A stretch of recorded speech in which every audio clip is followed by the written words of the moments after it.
How to buy an engagement ring. Buying a diamond ring is one of the biggest investments you'll ever make, so get the most bling for your buck.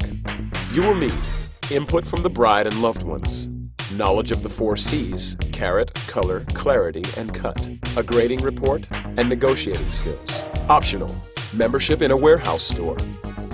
Step 1. Casually comment on someone else's engagement ring. That should prompt her to decide what she likes. Or ask her loved ones for advice. Step 2. Take into account her personality and the jewelry she already owns. Does she like modern jewelry? Or does she prefer antique and estate pieces? Does she like showy baubles or simple stuff? Is she a traditionalist? Or does she strive to be unique?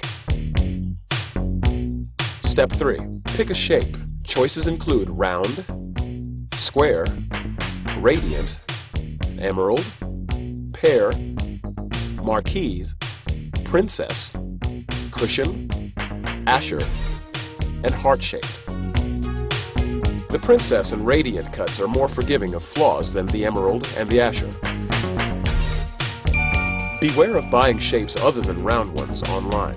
Many, like pear and marquise, are prone to certain cutting flaws that are obvious to the naked eye but not necessarily evident from the information contained in the grading report provided by the seller. Step 4. Think about the size of the diamond you want, or, more to the point, the size she finds acceptable.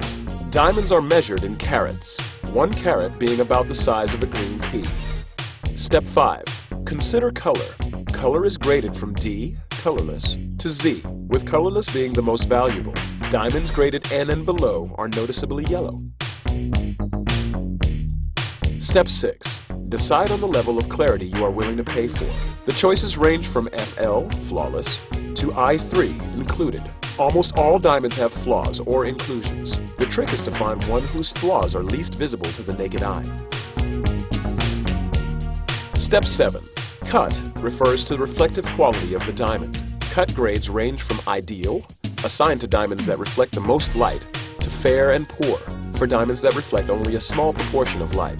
The cut is perhaps the most important of the 4 C's. A good cut, which is determined by the angles and finish, is what gives a diamond its brilliance.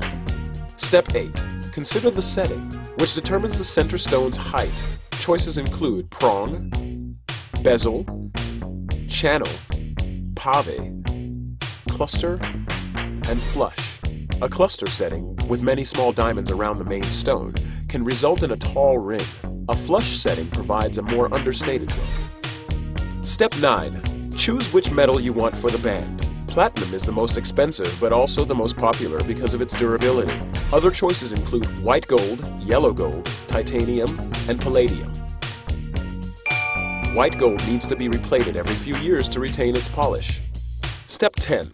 Before buying a ring, ask the jeweler for the grading report, a certificate filed by an independent gemological lab that confirms the carats, color, clarity, and cut.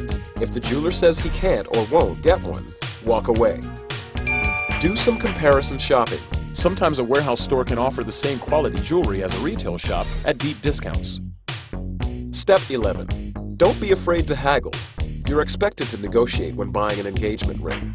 Most jewelry stores mark up their diamonds by a whopping 100%, so there's plenty of wiggle room, especially if the salesperson's choice is between a small commission and none at all.